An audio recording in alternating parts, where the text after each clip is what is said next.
Welcome to the Farmerdale Podcast.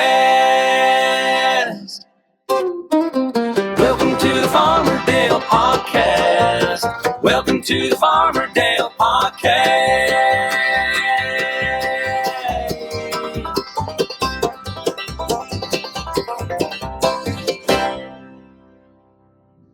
Well, hey, everybody. It's Farmerdale and the Farmerdale Podcast.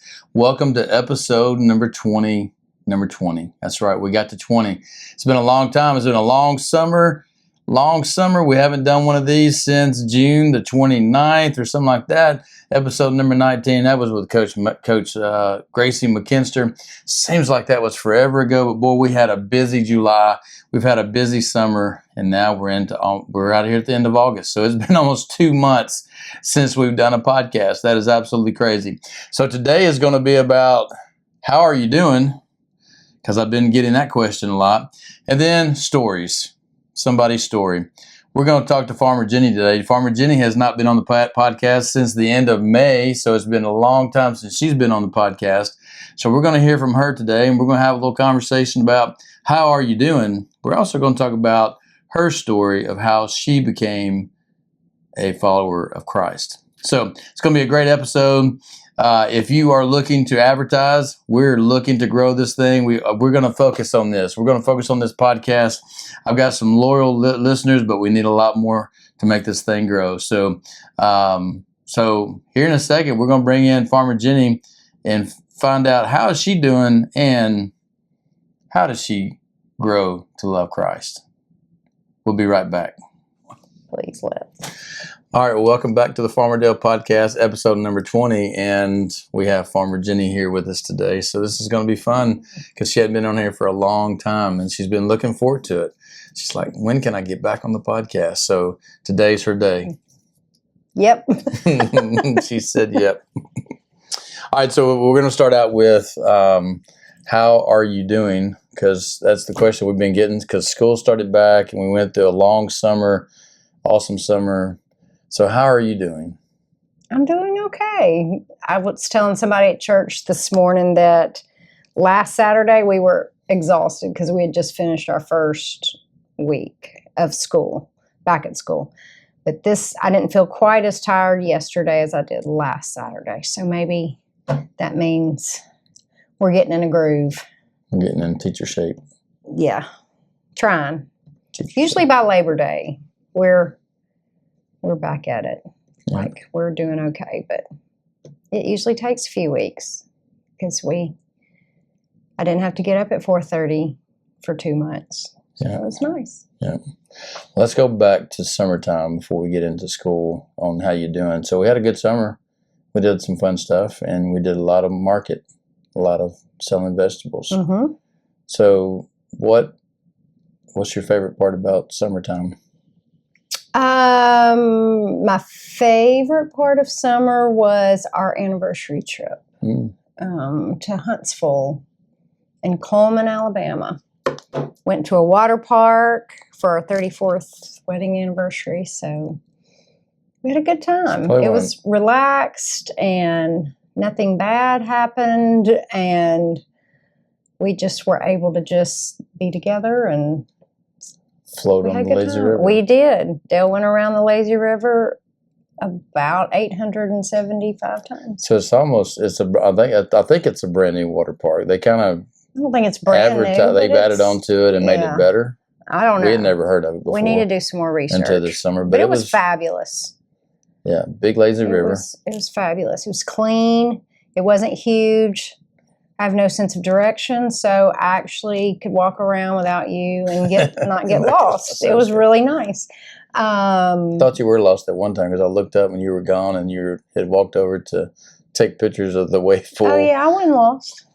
And I was on the lazy river. It took about 15 minutes to float around there, lazy river? Oh, it took a minute. It was a long lazy river. Yeah, it's a nice, long, lazy river. It has way too many sprinklers. No, didn't have enough. Aggressive sprinklers. I did not like that part, but because it was cold. But we like a good water park. We've always loved a good water park, even when their kids were younger. Yeah. We took them to the water parks all the time. Not all the time, but at least once a summer. Every summer we took them for a long time. Yeah. So most people on their anniversaries or wedding anniversaries don't go to a water park. Especially 34th. We were kind of proud that we were still going down water slides on our 34th wedding anniversary. But we had a good time. We ate really good, had a really good steak dinner at a place called Connor's Steakhouse. That was so really yummy. Good. It was really good. We shopped a little bit. Not a whole lot of shopping. Not a lot of shopping, but... And Huntsville was okay. It wasn't like... I love Huntsville. But I mean, for shopping-wise, it wasn't... Coleman, I could have spent some more time exploring Coleman. It was a small town, but it's actually, did I tell you this? I don't know. What you going to tell me? I don't know. I don't know who told me. They actually sent me a text about it's in the running. Coleman, Alabama's in the running for a Hallmark Christmas movie as one of the cutest small towns or whatever. That's so cool they're town. like, they've narrowed it down to, I don't know, 20 towns or something. And Coleman, Alabama is one of them. It's right off the interstate, too. It's right off of the interstate. Anyway. 45 minutes from Birmingham. Maybe it was Shan. I think it was Shan that did that. Because I had talked about my sisters and I going to the water park next summer, too. I told them we found us a fun little getaway. But anyway, so... Well, I think the last episode that you were on, we were getting ready to go to Charleston. So we also went to Charleston this summer, which was fantastic. We did. It was a good time. Yeah, Charleston was good. Yep. So it's only 2 trips we really took. We didn't really go. I mean, on the way home from Charleston, we stopped for one night in Atlanta. We went to the Coca-Cola Museum. Yeah, that was cool. And that was kind of cool. Yeah. Atlanta's huge and people drive cray.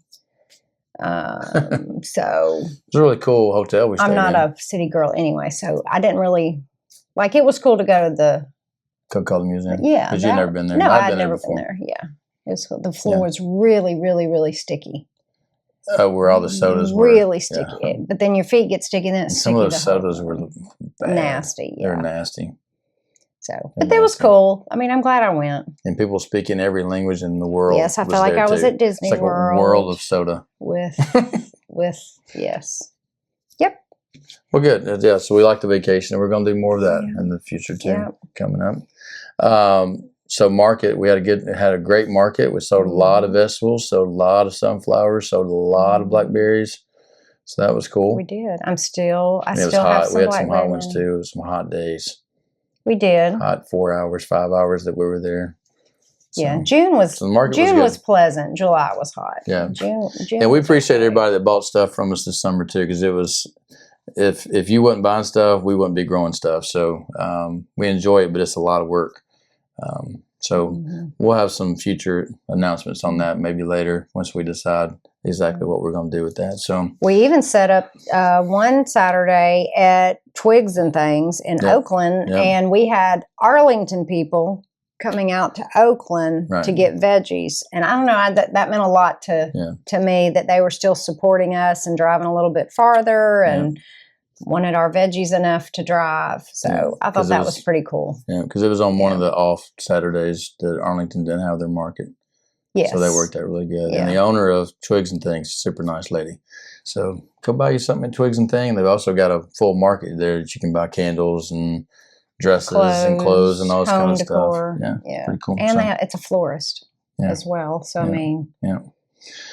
And then back to the question of how you doing, Farmer Jenny became a grandmother, and we hadn't talked about this on camera. So she is a brand new, Walter is 8. He'll be 8 weeks old. 7 weeks old. 7 weeks old this Tuesday. Get it right, G-Pop. And I'm G-Pop. This is Gia, because her cousins or her nephews called her Gigi. So she can't be Gigi, but so she's Gia. I'm G-Pop. So we've got a brand new grandchild, and Brooke's doing good. And we've had a good time with them several times. So how does it feel to be a grandmother? I love it. It's amazing. Like, you got to give us more than that. It's like, how has it changed your world? So I was telling Brooke that all the hype of being a grandparent is very true. And I am finding that with every passing week because I'm getting to spend time with him, and I just love every second that I get with him. And it's just about me spending time with him and loving him, and I can't wait to just give him whatever he wants, whenever he wants, however he wants. And right now he just wants food. Yes. And we can't help him with and that. we're doing some bottles now, Yep. so I'm able to even help a little bit with that. So I'm super excited about that. But I just love that that's my new role, that this time around, you know, being a parent is so different because we were raising our children and we had to discipline them, and we had to worry, not that you have to worry, but we worried about every decision we made. And, you know, when they were sick, it was hard on it, you know, and of course it'll be terrible when our grandkids are sick, but it's not our job to take care of them. It's our job just to love them and spoil them. And so definitely life changing. And, you know, it's kind of scary how many times I've pulled out my phone when somebody says, "How's your grandbaby?" It's like, I am that person. And I knew I would be, but I am really that person. And we have several other teachers and staff members at Woodland that had grandbabies over the summer. So we've spent a lot of time sharing our pictures back and forth with those Walt's grandparents. The cutest. Of course, Walter's the cutest. I'm not partial at all, but he's so dang cute. Oh, I love him. So in other words, I'm not important anymore. That's all about Walter. That's what she just told y'all. Because I'm not important anymore, because she's over there whenever she gets a minute or whenever our daughter needs any help. Mm-hmm. And that's been pretty cool. It's close to work. Her house is close to work. Yep. So it's working out more so during the week to run over there and let her run to Target or whatever instead of weekends. We've done a couple of things on weekends, but the weekdays have seemed to be able to help her out a little bit more on the weekdays. This coming Friday night, we get to officially babysit for the first time. They are going to a play. I don't think they're going to do dinner as well, unless they change their minds. I think they'll change their mind. But they're at least going to a play. We'll have Walt all to ourselves for at least probably 3 hours. So I'm super excited about that. I have to learn how to swaddle him in his little swaddle thingamajig and put him to bed before Friday. So anyway, but I can do it. I raised 2 kids. I can learn how to swaddle. I still think I'm the favorite still. Of who? Of Walter's. Walter's? His name's Walt. Walter, not Walters. Of Walter. Oh, I see what you're saying. I was like, there's no I'm S. Walter's favorite. You're Walt. I got you. I'm Walter's favorite. I apologize.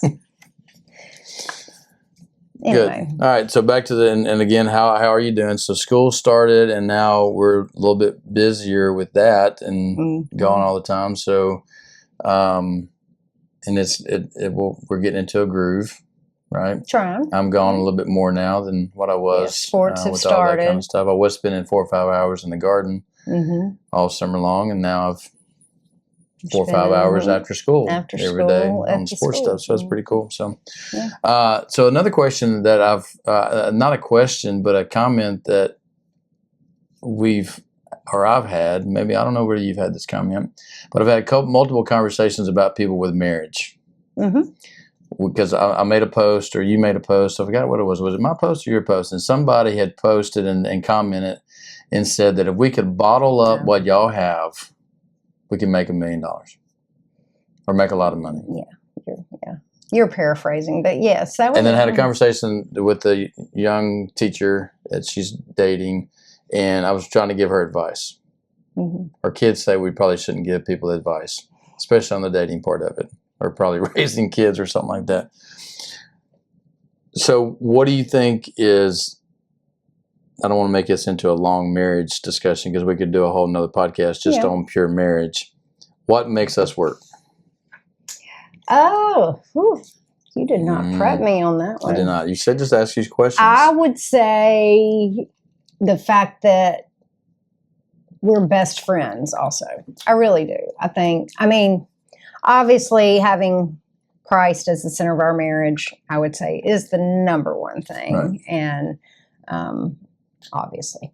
But we aside line from up that, we line up in our faith equally. yes. Where I think some marriages do not. That is that's correct. And that's a problem It's sometimes equally in as marriages. important to both of us. Right.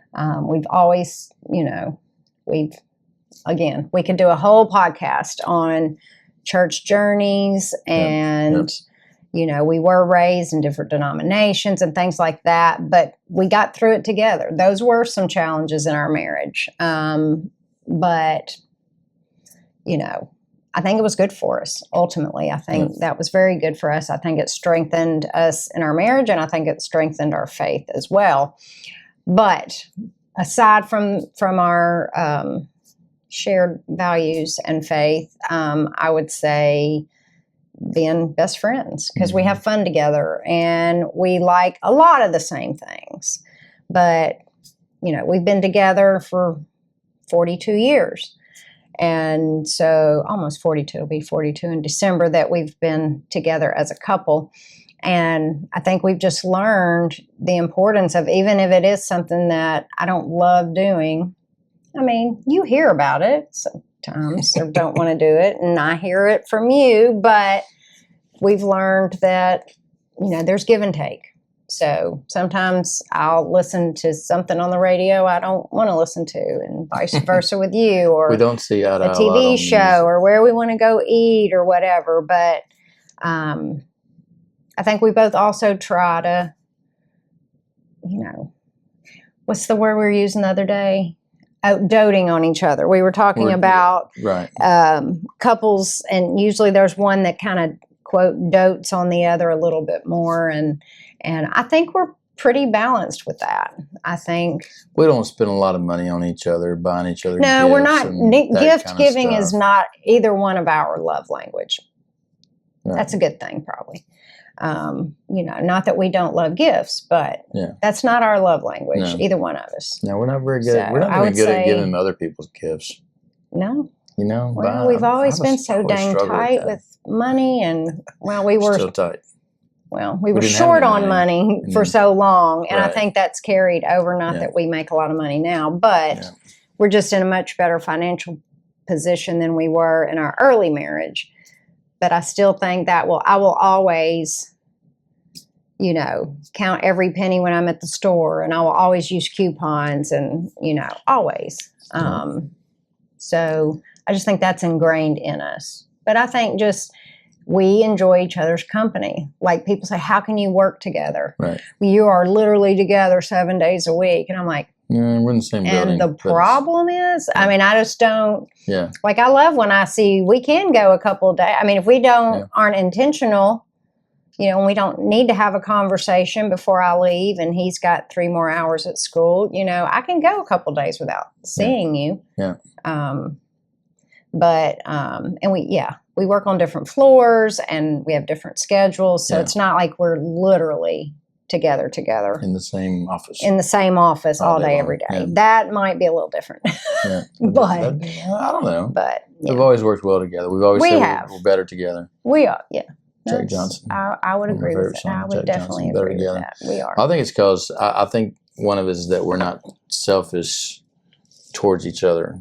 Like, I try to be aware of your needs. You try to be aware of my needs. And if I need to go do something, or you need to go eat dinner with your friends or something, it's no big deal. Mm-hmm. But I think some marriages get so jealous, or they're like, me time. They got to have me time. And our time is me time a lot of times. And that may just be watching TV sometimes together, and or just eating dinner together, which we eat out a lot. And we've got great conversations with those. And we share just about everything in our lives. So you don't have to cook or clean. You just can enjoy each other's company. Right. Eating out is good for marriage. So maybe we'll just do Ladies, I'm trying to help you out. Maybe we'll just do one full marriage podcast one time. Oh, yeah. Just talk about everything. We just kind of hit a lot of it. But we could talk from the time from the early years. Because we talked about doing that on our some anniversary. Arguments and stuff like that through the times. We've had raising our kids and disagreements on that kind of stuff, and how do we How do we deal with that? We probably need to think about that kind of stuff because we're getting old and we can't remember a lot of those situations probably. Speak for yourself. I can't.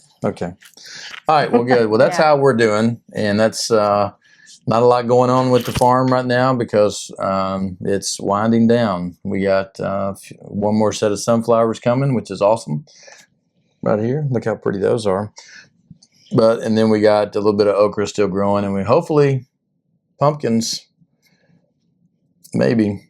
He's working hard to keep them watered, and we're in a drought, and it's been really bad. If you live anywhere in the United States, probably it's a drought. Last night was our first rain in 3 weeks. Yeah, it's longer than that, I think. Is it? It's been a while, but still dry though. We have 42 water hoses connected to each other to try to water the pumpkins every couple of nights. Yep.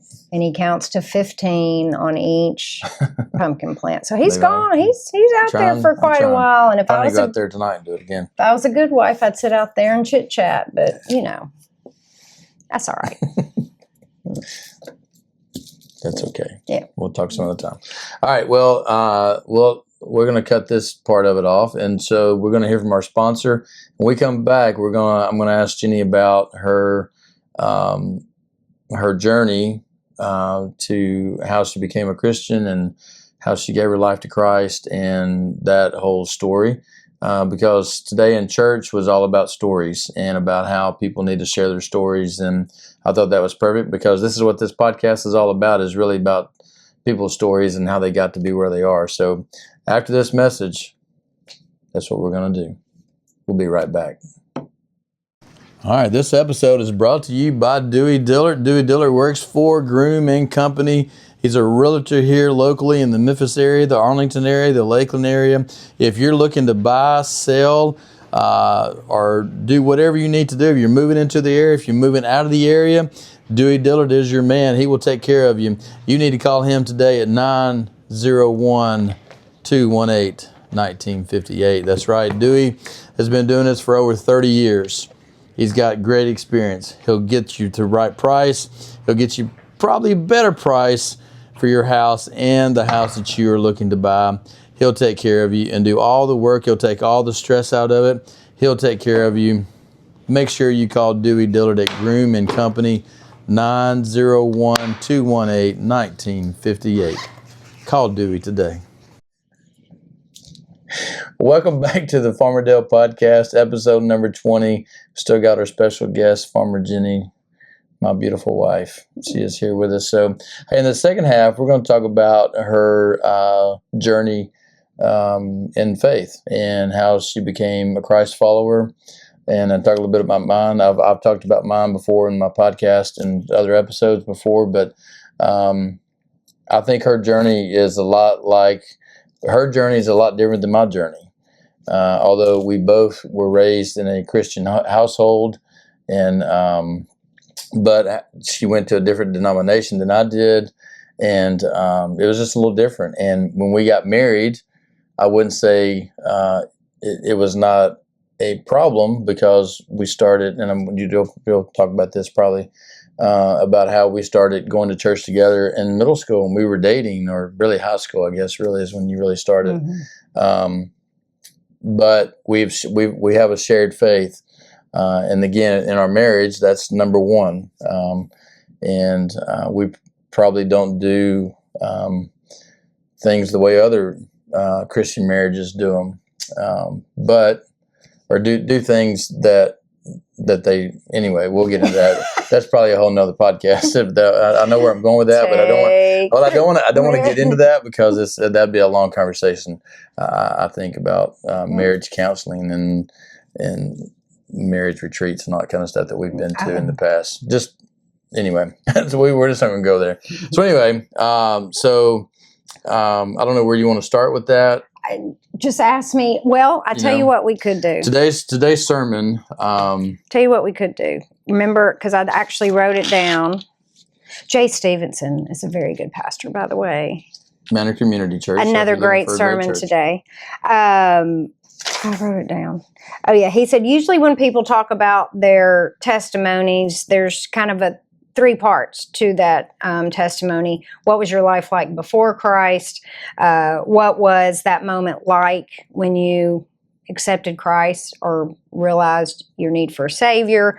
And what does life look like now? So I wrote that down. So we could go, I thought that was great. you know, kind of in that order. We talked a little bit about it as soon as we got in the car and we were coming home from church. And, you know, I guess I'll say what I was saying in the car. You know, right. We were talking about, you know, I feel like, so I was raised in the Methodist church. And I was raised in the Christian non-denominational church. Right. Which I would say, if we're talking denominations, the Christian church is closer to the Baptist denomination, I would say, in a lot of ways, than the Methodist church. Yes, and again, the Methodist church has changed from what it was 50 years ago. Yeah, for sure. 54 years ago when I was born. So just all that to say, I was raised in church. My parents took me to church my whole life. It was a priority. We went, I would say, every Sunday. I always kind of giggle when I think about Daddy. I will say Dad was the one that if any of us were remotely sick, had the sniffles, I'll stay home, you know. Well, your mother played the piano. Mom played the piano. Yeah. So she had to be there. She did. But I will, you know, I know Dad's not here to defend himself, but I will say it was probably led more by Mom making sure we were in church every Sunday than Dad. Dad taught Sunday school for a good while when we were like, I would say upper elementary, young middle schoolers maybe. But Mom did play the piano for church almost every Sunday. So that's kind of how it all started. So I feel like I had a good foundation there just from early childhood. You know, we were in church, in Sunday school. You know, did we sit around as a family and read the Bible? No. But did we talk about the importance of, you know, having God in our lives and, you know, the power of prayer and things like that? I would say yes. So I would say from an early age, I started understanding the value and the importance of God and His Word. And your mom and dad were actually married at Raleigh Christian Church. They were. In Raleigh. They were, which no longer exists. But my dad went to Bartlett Methodist Church growing up, and my mom went to Raleigh Christian. So the deal was they were going to get married at one and then continue to go to the other, like one of them. And so that's what we did. That's what we did too. But they got married at Raleigh Christian, but then Mom ended up joining Bartlett Methodist. You know, once that they were still in college when they got married. Kind of like us. And so, you know, they were in Knoxville for a while, but then when they moved to Raleigh, when they moved back, they went to Bartlett Methodist. So that's where I was as a young child. Anyway, but I would say getting a good foundation, realizing the importance. I don't ever remember my life without God as a part of it. Yeah. I really don't. No part of it was just important. And so what I was telling Dale in the car before we even got home was, you know, I went to Faith Arlington for a long time. And that was really it really wasn't the First Baptist Church.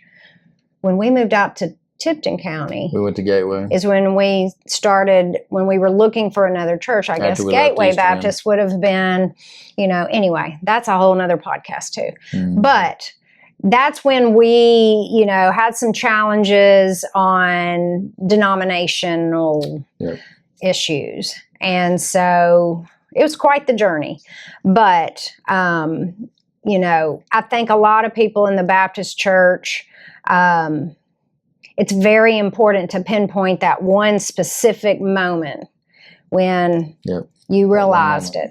And I just, whether it's right or wrong, I don't feel like I had that one specific lightning bolt moment. Did you do confirmation through the Methodist? I did. You went through. I went through confirmation, right. learned all How old were you? about.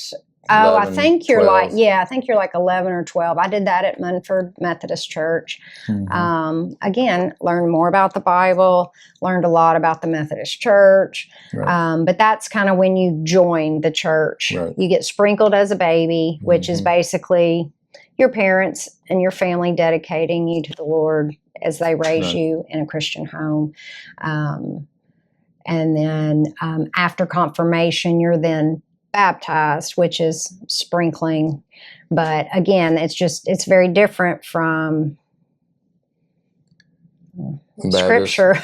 And, most you know, churches. the Bible doesn't talk about going through confirmation and all of that kind of stuff. But all that to say, that's kind of was my early years. And then I started going to church with you when I was 15. I think you were 16. Started going to youth group on Wednesday nights and Sunday nights.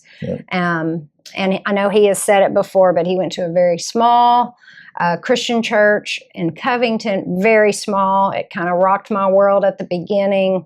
Lots of little old ladies and cute little old men. Very busy church, though. We did a lot of yes, stuff. Yes, it was very active, very active. And, you know, once I kind of got acclimated to that whole small church feel, I actually grew to love it. It was very traditional, but I was also going to a very traditional church at that time too. And, you know, the Methodist Church, very formal, very traditional. So we were traditional, but I wouldn't say we were formal. No, you were not formal at all. I think that's the part that took me a minute. We tried to sing our songs as fast as we could sing them. Yes, at lightning speed, all Stephanie 19 could play verses. the piano faster than anybody. It was great. So, yeah, it took me a while not to giggle during church at the beginning on Sunday nights, because we all would start out in the congregation in big church, and then the youth would be dismissed. And so I couldn't wait to be dismissed, because then we would go and have our own lesson. And anyway, it was just a great experience. And I feel like that was my turning point on when learning the importance and the need for just a truly personal relationship with Jesus. Like, not a lightning bolt moment, but just the more I learned, the more I was there, I grew closer and closer. My faith grew stronger and stronger. And it truly became, I would say, the number one priority in my life at that point. We were really tight as a youth group too. Oh my goodness. Every Wednesday night and Sunday night after church, we in the summers, we'd go play tennis. If it was raining, we'd go play Crazy Eights. We'd go to Pizza Hut. You know, played golf on Sunday nights out of the Covington Country Club. Yep. We go out there because Andy White was a member, and we got out to go. It was an experience that I wish every teenager could have. I mean, it truly was. I wouldn't say life-changing, but I'm so glad my life went in that direction. I'm glad God led me that way. Because, I mean, there were lots of other choices. And my parents were not super strict. Like, I think it would have been easy if I would have gone a different direction, you know. Because, you know, Dad would tease, but, you know, on the weekends he'd go, "You going out honky-tonking tonight?" You know, and we were like, "Actually, I'm going with the youth group." I was actually surprised, though, that they let you, like, there was no question. Like, I was never in those conversations, but I'm pretty sure you were like, "Hey, Mom, I'm going to youth group with Dale." Well, they loved you. But they loved me. They loved you. They trusted you. They probably would have grounded you if you wouldn't have gone. Probably. Yes. Yes, they adored you. They trusted you. We had already been together for like 3 years by the time. And it didn't interrupt worshiping with my family on Sunday mornings. That's right. Yeah. So it worked. Yeah. And we'd go to TCTC in December, Tennessee Christian Teen Convention. And it was usually the first weekend in December. And there again, I'd just come home just on fire, like ready to tell everybody about Jesus. And I would just be so pumped. And that's where I think a little bit of a disconnect started occurring, like with my family, just because like it was just different at the church we were at. There was definitely a firm foundation there. You had there. some really strong friendships, though, at Millington Methodist, though. Yeah, 100%. With some of the amazing people. Amazing people, yes. And then when Mom died, I was 19, and that's where we were at the time at Millington Methodist. She was playing the piano, but they definitely wrapped their arms around us, and they were amazing. So, but so was I was so ingrained in the youth group, So anyway, let's not talk about that. You'll get me crying. Yep. Well, all right. So, so you at that point you had gone through confirmation through the Methodist Church, but you had not been baptized submersion, right? In what we called, and we had. And Dale was very vocal about that. Oh, no, they wasn't married. We were still dating. Before that, I was very vocal that I felt like she needed to be baptized. In other words, as a teenager. Oh, no, not she thought. He said that he believed that I would go to hell. I don't remember saying that, but I'm pretty sure I did. He did. That I would go to hell if I was not immersed in baptism if I died. I was a rule follower. Woo.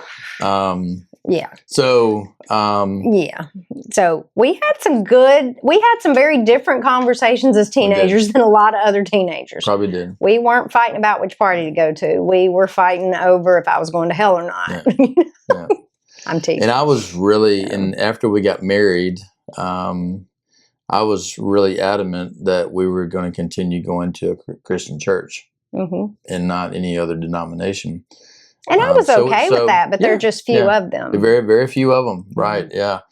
And so I was having a conversation with Mom the other day, and she made the comment that Daddy was the one who was like, we're going to the Christian church, and that she would have been fine going to any church. Yeah, I've heard her say that before. And she said the other day, and that's the first time I'd heard her say it, but I was like, really? And Daddy was. I mean, he loved the Christian church. That's what he grew up in. That's all he knew, because he grew up at the Cotton Lake Christian Church that kind of turned into Central Christian Church up in Covington. So anyway, when we got married, we continued on going to a Christian church, and then we ended up at East Wind Christian. Yes, so once we moved, I got a job at Kirby Memphis. Middle. We had moved closer, and we couldn't go to Central anymore. It was just too long of a drive because we wanted to be active. We wanted to be involved, and that just wasn't going to happen driving that far. So God led us to East Wind for sure, and ran into some fantastic people. One of the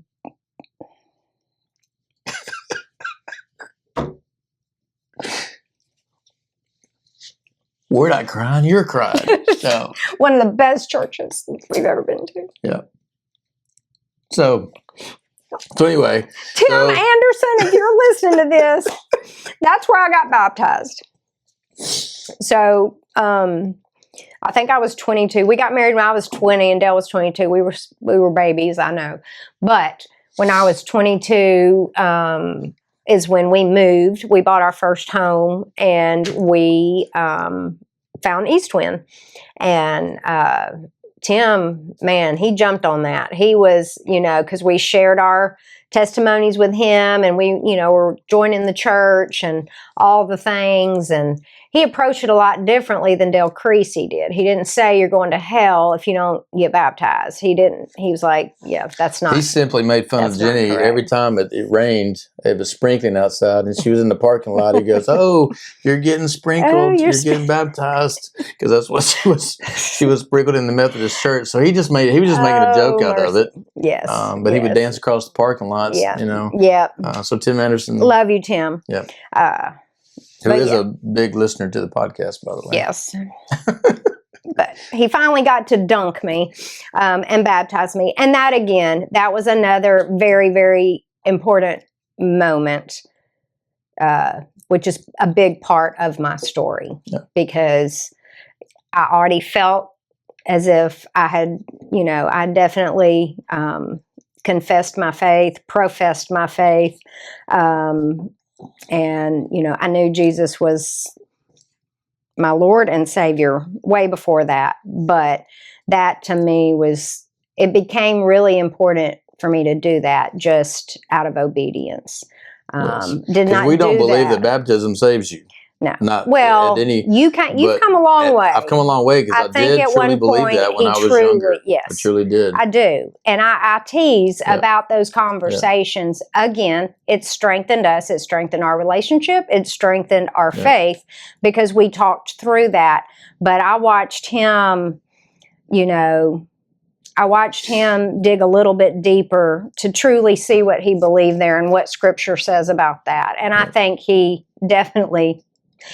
He came around and decided that I probably wasn't going to hell if I didn't get baptized. I'm not real smart, but I was smart enough to read the Bible. So we definitely were on the same page when it was time to be on the same page. And then what life looks like now. That's kind of the last question. And I would say, life now, again, I cannot imagine my life without the Lord. I cannot imagine, we've had such a blessed life. So I was telling my students that the other day, we're talking, our theme this year is firm foundation. And I'm trying to explain what that in itself means. Our verse is Matthew 7:24 about building your house on the rock. If you have to hear my words and put them into practice. And if you do that, you're like a wise man who built his house on the rock. And so I was trying so hard to explain that to little kids because all they can think about is a building. The whole symbolism part is really hard for them. But I can't even remember where I was going with that. But as far as what life looks like now, I cannot imagine if I hadn't had that firm foundation to begin with, and then, we never would have made it through the challenges that we have had in our marriage, in my whole life. Right. I was blessed not to have any humongous, terrible things happen in my childhood. But then, mom died when I was 19, and, that was super sudden. She wasn't sick. She started coughing, and she was gone 30 minutes later. So just not prepared. We were 14, 19, and 21, and that was just terrible. But my faith grew exponentially during that time, just because that's all I didn't even know. I didn't even know what I was doing. I don't even remember months of that time period. I look back, and my sister is finding pictures. She's cleaning her attic out. She just sent a picture yesterday of where at Millington Methodist they made a plaque and planted a tree in honor and memory of Mom. And I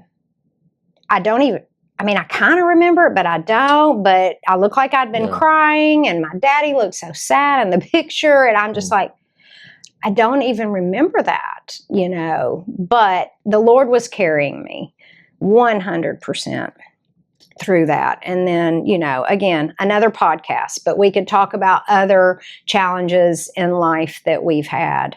But our marriage has been so strong because of that foundation, though. Oh, I 100% agree. And I wonder how many. I wonder what the stats are on marriages that have formed into divorce or ended in divorce if they had a faith foundation in Christ from the beginning. I know there's a lot of people that are Christians that get divorced. Oh, yeah. And there's lots of different reasons. But some of the friends that we know that have some of the strongest marriages have probably the strongest foundation in Christ. Because it starts with that. And I think it's where a lot of marriages fail because of that. Yeah. Right? Yeah. And then we raised our family with faith. We didn't want to make our kids go to church. When they were younger, you're going to church. Oh, yeah. But when they became teenagers, it became a little bit more of a discussion, But both of our kids were raised with faith, in that trying to be the most important part of their life. We went to a Christian school, had chapels and Bible and Christian friends and constant. So, is there anything close to come? We're kind of running out of time. Yeah, we're running out of time. Anything that you would change? Oh. Just one thing. I do think raising our kids, I wanted there to be a balance. I did not want, I don't know, and I don't want to get into it too much because I don't, I just don't want, because everybody goes on their own path and is led to raise their children the way they see fit, the way they feel the Lord wants them to raise their kids. Yeah. And I respect that 100%. I think you and I had maybe a little too much of, we don't want to shove it down their throats so that they rebel. I think that was in us maybe a little, and I don't know why. I think both of our parents didn't shove it down our throats at all. I don't think they shoved it down my throat, but we were. Well, you were forced to go. We were forced to go. But then it got to the point to where I wanted to go. Right, you know? Right. My brother, on the other hand, though, he was, he rebelled. And maybe that was a lot of, I don't know where that fear really and truly came from. Yeah. But I think that was in us. We wanted them to have that same firm foundation. And, we talked about the Bible. We were in church every Sunday. We were in a home group and took them. They were involved Brooke was very involved in the youth group. She was, yeah. Cole was in and out. Yeah. It's a whole nother podcast. But I love you, Cole. I'm sorry, Cole. But I love you dearly. But all that to say, I would want to, I feel like I maybe would have been a little bit more intentional on maybe more family time in the Word. In the Word, yeah.